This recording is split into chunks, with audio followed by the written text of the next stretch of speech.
Yo, what up, peeps? It's yours truly, Kelvin Deveaux from Devoted Kennels, and today y'all gonna be rolling with me as I go and bully-proof my backyard. So, you know how you prepare for a newborn baby that's coming into your house, you also need to prepare for your new puppy that's coming into your dwelling to make sure that things are safe and that they have the environment that they need to breed that confidence that you want them to have. So, a few days ago, there was a stray dog that bust through the back gate on my property. So I'm thinking, like, how can a dog just bust through the gate like that? I'll show you how very soon. But I got all the essentials that I need.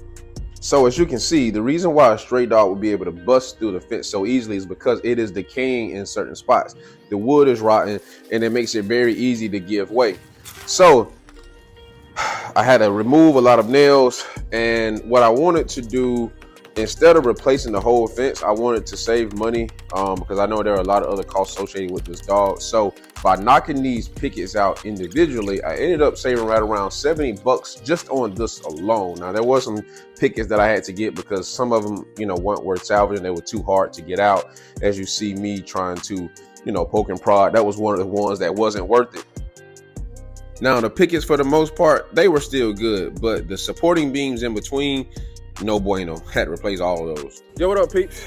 So just finished taking the pickets out. I ain't gonna lie, man, I was a little stressed about this next part because I know with these posts, even though they'll have to be replaced soon, but as of right now, it's not the main concern. The main concern is to get the pickets back up. So I'm gonna keep this post here, but I didn't know how I was gonna get these out.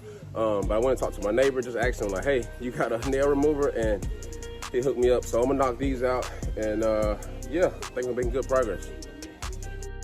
Now, obviously, I'm fixing this fence because I want to keep Keno safe on the inside. I want to keep everything else on the outside. And I learned a couple things while I was doing this yard handyman work as well, which is I don't think my granddad would be so proud of me in the ways I'm using these tools, or the lack of, because he taught me way better than that. But I'm making progress, and I'm making it do what it do with just my bare hands. So it was really rewarding to do some things with my hands and see, how I improve the yard. So here I am. I always believe in the saying of working smarter, not harder. So I got a trash can with some wheels on it. So I tried to take all of the wood that was no longer any good or that I could use into the trash can so I could take it to the road so heavy trash can come get it. But as you can see, that was an absolute fail because it did not stay in there whatsoever. So I ended up making one trip with the trash can. Everything else that I did, I had to carry it out by hand, which proved to be a lot faster. But I wanted to go ahead and get some of the scraps out of the way so I can begin the rebuilding process. So what you see now is me finishing up that, and here is where I've already had the planks. I had the things in the middle, and I know I need on each, in between each post, I need one at the top, one at the bottom. So I have an old school saw right here. I don't know what made me decide to use this thing, but here I am trying my doggone hardest to cut this thing in half, and thankfully it was up on the beam, so that helped me a little bit with the traction. I finally got it cut. I'm trying to measure it. It's a little too short, so I was like, okay, let me find something small that I can kind of wedge in between, and that actually worked perfect, as you can see right now. I don't really have any nails in it right now, and it was so sturdy, but I did nail it down, which you'll see in the future. So I'm still measuring, figuring out what I need. By this time, my girlfriend came home. She's like, babe, what you out here doing? I said, babe, I'm out here struggling with the saw. She's like, I'm gonna go pick you up one. So I gave her a kiss. She brought me back one, and now I'm back in the game. I got something that's electric. So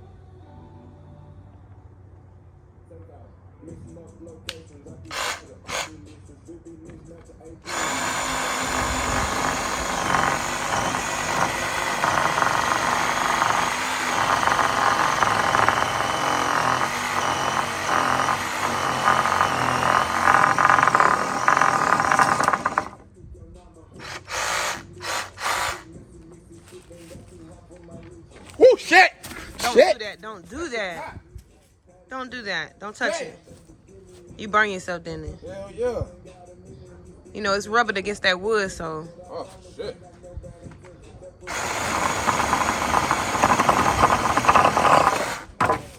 Damn.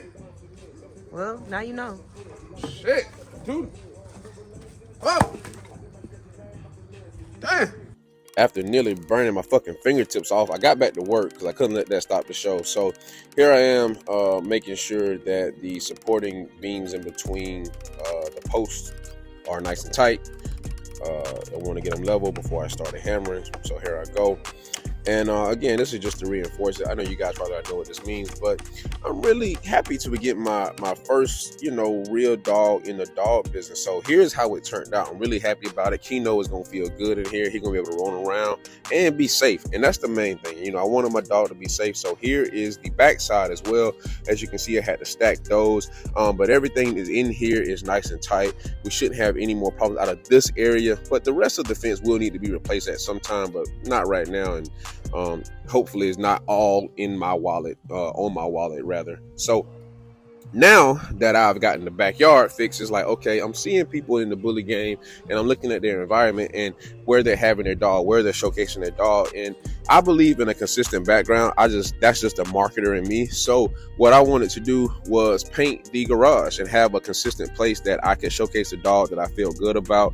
And that place is the garage. So I wanted to paint it all black. Shout out to my shorty. She the one that thought of this all black scheme. I ended up loving it. So one thing I learned about painting, which most of you probably already know, but I had to find out, is just that, it's way easier to let the brush do all of the work.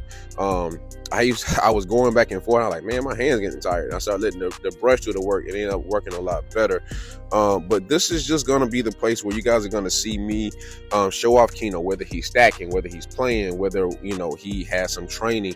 But it's just aesthetically pleasing to look at something that's not a dirty white drywall, in the garage. So that's what I'm doing here, and just getting this area right. Now I feel like what this will become is kind of like a second man layer here at the house. Maybe get a video game or something out here I can play on Twitch or something like that. Now I know this time lapse might make y'all think that I did this in about a day or two, but I'm gonna keep it a buck with you. It took me about a week to do both of these things. Man, I got tired. It started raining, and I was like, man, we'll be all right. We got some time before Keno get here, but I saw it through, what I'm saying? I made a couple trips to Home Depot, but I did it. And, I stuck to it. Like I said, I was really happy about what I did because it's something special about taking your hands and creating something. And here I am. I'm getting the ceiling. I wanted it all black. I got into all of the crevices. I almost left y'all outside when I let the garage down, but y'all in here with me now. And I'm just making my way, man.